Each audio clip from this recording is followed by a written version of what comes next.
이 시간 하나님께서 우리에게 주시는 말씀은 에스겔 23장의 말씀입니다.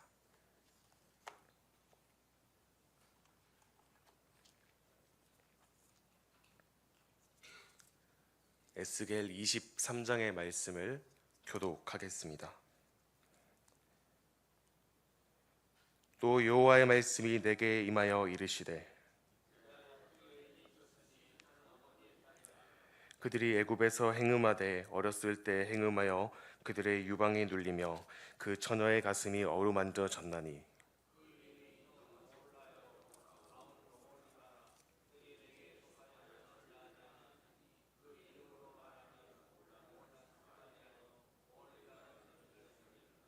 오울라가 내게 속하였을 때 행음하여 그가 연애하는 자 곧 그의 이웃 아수르 사람을 사모하였나니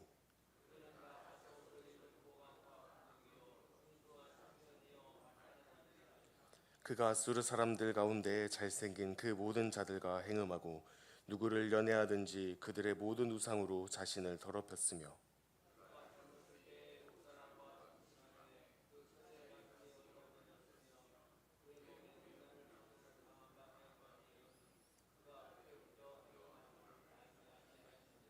그러므로 내가 그를 그의 정든 자 곧 그 연애하는 아수르 사람의 손에 넘겼더니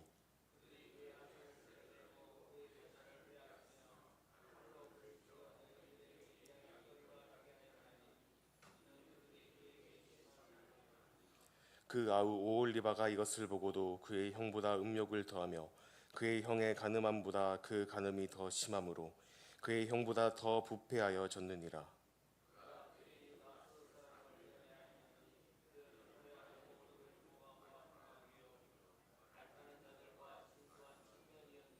그 두 여인이 한 길로 행함으로 그도 더러워졌음을 내가 보았노라.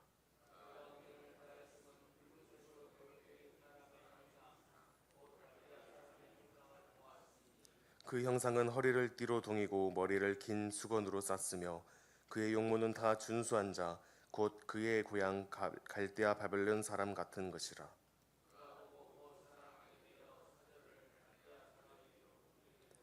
바벨론 사람이 나와 연애하는 침상에 올라 음행으로 그를 더럽히매 그가 더럽힘을 입은 후에 그들을 싫어하는 마음이 생겼느니라.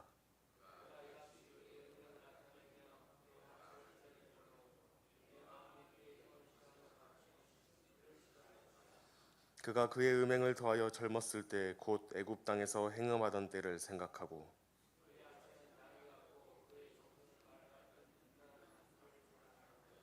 내가 젊었을 때 행음하여 애굽 사람에게 큰 가슴과 유방이 어루어 만져졌던 것을 아직도 생각하도다.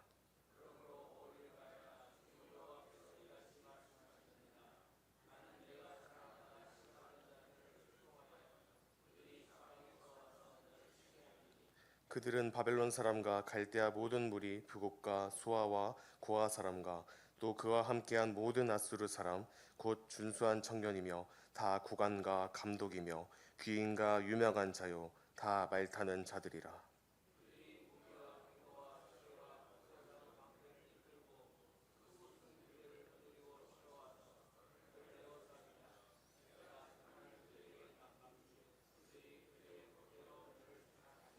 내가 너를 향하여 질투하리니 그들이 분내어 내 코와 귀를 깎아버리고 남은 자를 칼로 엎드러뜨리며 내 자녀를 빼앗고 그 남은 자를 불에 사르며 이와 같이 내가 내 음람과 애굽 땅에서부터 행음하던 것을 그치게 하여 너로 그들을 향하여 눈을 들지도 못하게 하며 다시는 애굽을 기억하지도 못하게 하리라.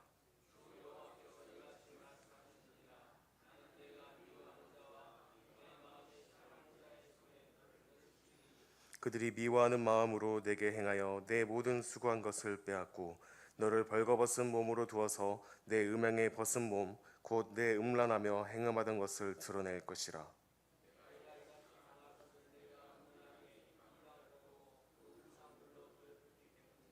내가 내 형의 길로 행하였은즉 내가 그의 잔을 내 손에 주리라.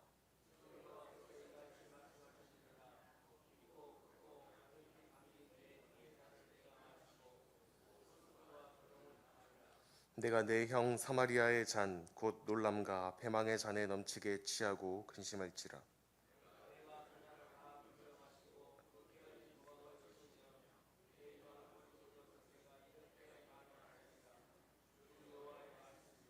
그러므로 주 여호와께서 이같이 말씀하셨느니라. 내가 나를 잊었고 또 나를 내 등 뒤에 버렸은즉 너는 내 음란과 내 음행의 죄를 담당할지니라 하시니라.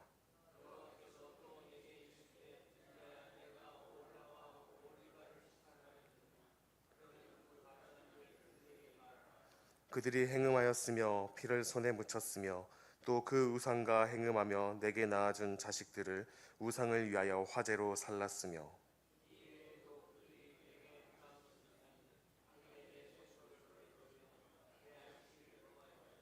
그들이 자녀를 죽여 그 우상에게 드린 그날에 내 성소에 들어와서 더럽혔으되 그들이 내 성전 가운데에서 그렇게 행하였으며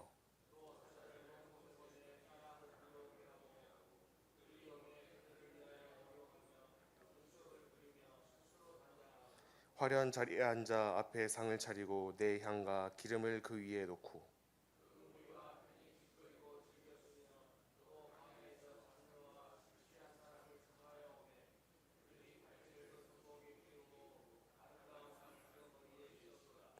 내가 음행으로 쇠한 여인을 가리켜 말하노라. 그가 그래도 그들과 피차 행음하는도다.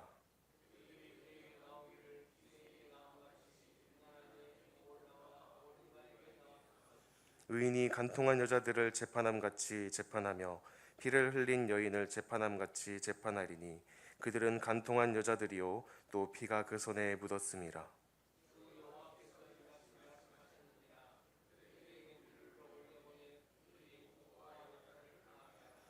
무리가 그들을 돌로 치며 칼로 죽이고 그 자녀도 죽이며 그 집들을 불사르리라.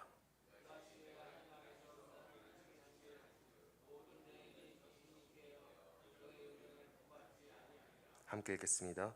그들이 너희 음란으로 너희에게 부응한즉 너희가 모든 우상을 위하던 죄를 담당할지라. 내가 주 여호와인 줄을 너희가 알리라 하시니라. 아멘. 오늘 본문 에스겔 23장은 하나님께서 북이스라엘과 남유다를 각각 오홀라와 오홀리바라는 이름의 두 자매로 비유하면서 그들이 하나님과의 언약을 저버리고 우상 숭배와 세상을 의존하는 모습을 음란의 이미지로 비유하며 이들의 죄를 적나라하게 고발하는 장면입니다. 다소 당황스럽고 외설적인 표현들이 본문 곳곳에 등장합니다. 이것은 이스라엘의 죄가 얼마나 심각한지를 드러내고 있으며 하나님 백성의 내면이 얼마나 심각하게 왜곡되어 있느냐를 보여주는 대목입니다. 본문은 특별히 이 두 자매의 이야기를 통해 과거의 역사적 사실을 나열하는 것이 아니라 하나님의 백성이 하나님을 떠난 다른 것을 섬길 때에 겪게 되는 영적인 비극과 심판의 모습을 말해주고 있습니다.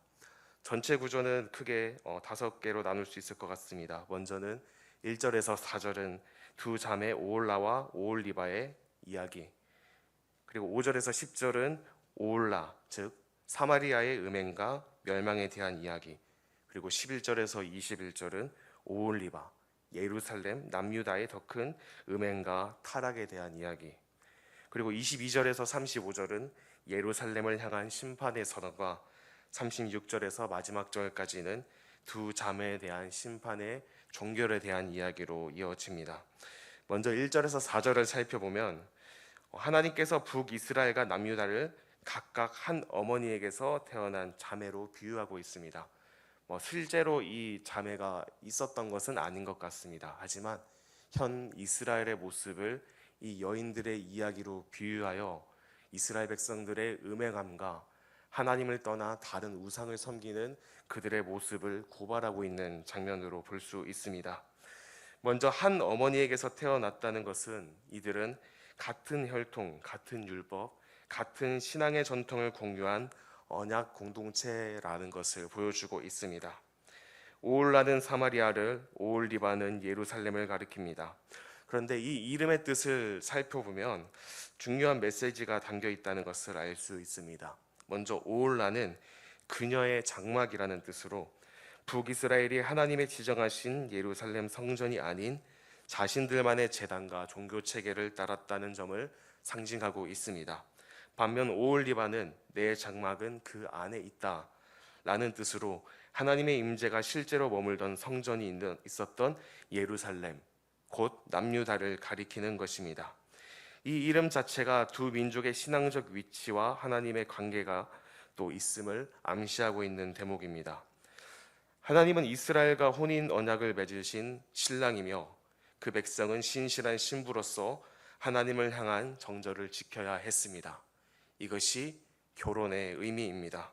그러나 두 자매는 자신을 구원하신 하나님보다, 자신과 언약을 맺은 하나님보다 아수르와 바벨론, 애국 같은 강대국을 더 의지하며 그들에게 삶과 마음을 내어 주었습니다.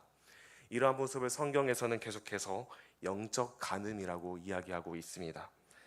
5절에서 10절은 오홀라, 사마리아의 타락에 대한 이야기를 언급하고 있습니다.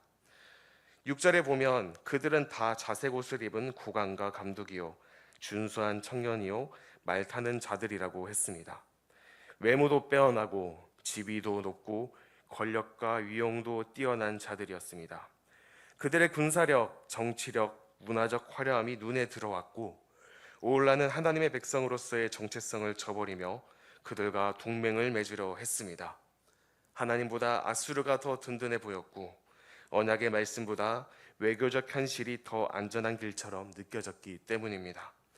그러나 그 결과가 어떻게 되었나?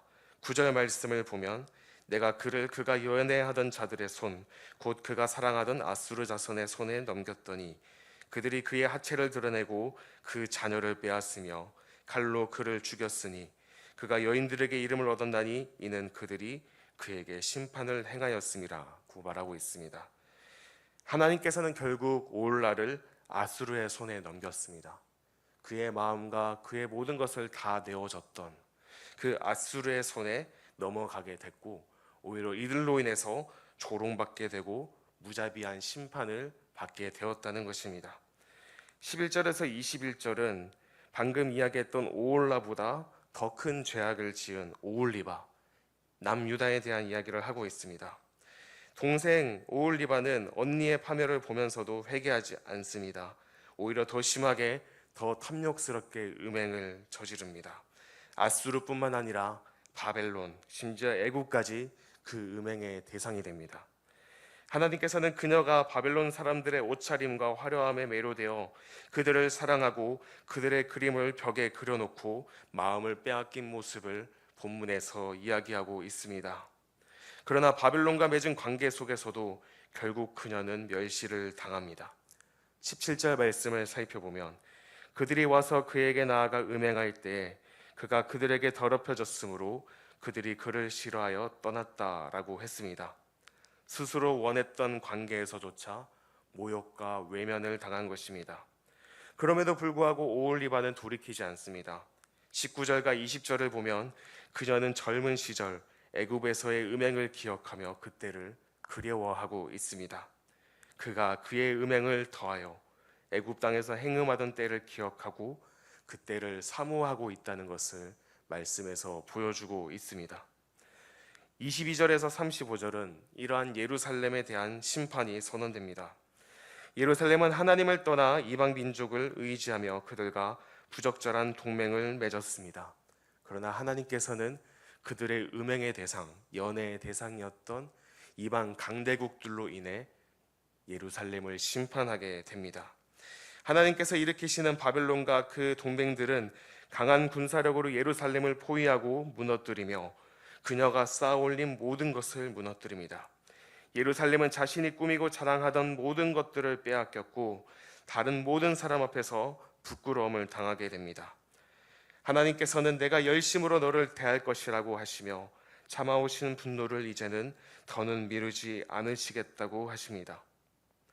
이 모든 일의 근본 원인은 외교적인 선택에 있다고 우리가 단정 지을 수 없습니다. 본질은 하나님을 잊은 데에 있다는 것입니다. 그 핵심이 35절 말씀에 기록되어 있습니다. 그러므로 주 여호와께서 이같이 말씀하셨느니라. 내가 나를 잊었고 또 나를 내 등 뒤에 버렸은즉 너는 내 음란과 내 음행의 죄를 담당할지니라 하시니라. 결국 이스라엘 백성들이 외교적으로 강대국을 의지했던 것이 이 심판의 원인이라기보다는 그 이전에 그것보다 앞서서 하나님으로부터 돌이키고 하나님을 등진 채 자신이 원하는 삶을 살아갔던 이스라엘 백성들의 죄악 때문이라는 것입니다. 36절에서 하나님께서 이렇게 말씀하십니다. 사람아, 내가 오홀라와 오홀리바를 심판하려느냐? 그러면 그들의 가증한 일을 그들에게 알게 하라. 하나님은 그들의 죄를 숨기지 않으시고 백성 앞에 드러내기를 원하신다는 것을 보여주고 있습니다. 사실 본문에서 표현하고 있는 이런 성적인 죄악들, 이것은 사실 누구에게 먼저 이야기를 꺼내고 그 사람이 그런 죄를 짓고 있다고 해도 설령 그 이야기를 해주기가 쉽지 않습니다. 그만큼 비밀스럽고 은밀한 죄이기 때문입니다. 그러나 이것은 그 성적인 죄악에만 국한된 것이 아닙니다. 하나님이 아닌 다른 것을 섬기고 사랑하는 것, 그 모든 것이 바로 성경에서 말하는 음행의 죄이며 그 죄에 여전히 오늘도 노출되어 있다는 것입니다. 우리는 이러한 음행의 죄를 피해야 합니다. 단순히 성적인 죄를 말하는 것이 아니라 내가 혹시 하나님보다 더 사랑하는 것이 있진 않은가? 하나님보다 내가 더 마음을 내어놓고 더 의지하고 신뢰하고 있는 것은 없는가? 우리는 끊임없이 돌아보며 만약 내가 하나님보다 더 사랑하는 것이 있다면 그것을 내려놓고 다시 하나님 앞에 돌아가는 믿음의 결단이 필요하겠습니다. 38절과 39절의 말씀을 보면은 이들은 하나님의 성소와 안식일까지 더럽혔습니다. 겉으로는 예배를 드리면서 동시에 자녀를 우상에게 바치는 이중적인 모습을 보였습니다. 이 자녀를 우상에게 바치는 것은 이방인들의 종교 문화에서 따온 것입니다. 그들이 하는 것이 좋아 보였고 그들이 그렇게 하는 행위들이 실제로 그들의 삶 가운데 효과가 있었는 것 같고 하나님께 아무리 기도해도 하나님은 그들처럼 뭔가 대단한 것을 보여주시지 않든 눈에 자극적이고 그들이 마음이 가는 것을 따라 살아갔기 때문에 이들의 예배, 그들의 중심이었던 예배마저도 무너졌던 것을 이 본문에서 보여주고 있습니다. 결국 하나님은 45절에 의인이 가늠한 여인을 심판함 같이 그들을 심판하리니 이는 그들이 가늠자요 그 손에 피가 있음이라고 말씀하십니다. 그리고 47절에서는 돌과 칼, 불에 의한 무서운 심판이 선언되며 49절에서는 그들이 나를 주 여호와인 줄 알리라 라는 말씀으로 본문이 마무리됩니다. 이 에스겔 23장 전체를 살펴보면 불편하고 또 거칠고 그리고 외설적인 표현들이 많이 등장합니다. 오홀라와 오홀리바라는 이름으로 상징된 두 자매, 곧 북이스라엘과 남유다가 하나님을 떠나 이방 민족을 의지하며 점점 더 깊은 죄에 빠져가는 모습을 음행의 모습으로 비유해 우리에게 적나라하게 보여주고 있습니다. 계속해서 말씀드렸지만 이들의 죄는 단순히 외교적인 문제가 아니라 하나님을 떠났다는 것에 그 문제가 있음을 우리는 이해해야 합니다. 하나님을 잊고 다른 것을 의지하려 했던 마음의 문제, 곧 영적인 배신, 하나님으로부터 돌이킨 것으로부터 이 모든 죄와 심판이 시작되었다는 것입니다. 이 말씀 앞에서 우리는 우리 자신을 점검해야 하겠습니다. 과연 나는 하나님과 맺은 언약을 기억하고 살아가고 있는가? 하나님을 사랑한다고 말하면서 실제로는 세상의 힘과 가치에 더 마음이 이끌리고 있지는 않은가? 내가 신뢰하고 기대는 대상이 정말 하나님인가? 아니면 내 앞에 하나님을 세워두고 정작 다른 것을 신뢰하고 의지하고 있지는 않은가? 우리는 착각하기 쉽습니다. 그리고 오해하기 쉽습니다. 그리고 우리의 행동이 잘하고 있는 것이라고 우리는 생각할 때가 많습니다. 그럴 때마다 우리는 하나님 앞에 나아가 기도해야 합니다. 하나님, 우리가 지금 행동하고 있는 이 모든 모습들이 과연 하나님을 위한 행동입니까? 내가 살아가고 실천하고 있는 모든 신앙생활 가운데 과연 하나님을 향한 사랑이 내 마음과 내 심령 가운데 있습니까? 우리는 끊임없이 기도하고 하나님 앞에서 우리의 마음을 점검해야 합니다. 때로는 세상의 것이 더 좋아 보입니다. 하지만 때로는 우리가 우리의 의지로 그것을 이긴다고 발버둥 쳐도 때로는 우리의 힘으로 그것을 이겨낼 수가 없습니다. 하나님께서 역사하셔야만 가능한 일입니다. 그렇기 때문에 우리는 우리의 능력이 아니라 하나님의 능력을 의지해야 하는 것입니다. 오늘 말씀을 기억하며 하나님을 더 사랑하고 하나님 한 분만을 사랑하고 하나님이 아닌 다른 것을 내가 섬기고 마음을 주는 것이 아니라 오직 나는 하나님만 섬기겠습니다 라고 결단했던 그 여호수아의 고백처럼 나와 내 집은 하나님만 섬기겠습니다. 하나님만 사랑하겠습니다. 그러한 믿음의 결단으로 오늘 하루를 살아가시는 모든 성도님들 되시기를 소망합니다.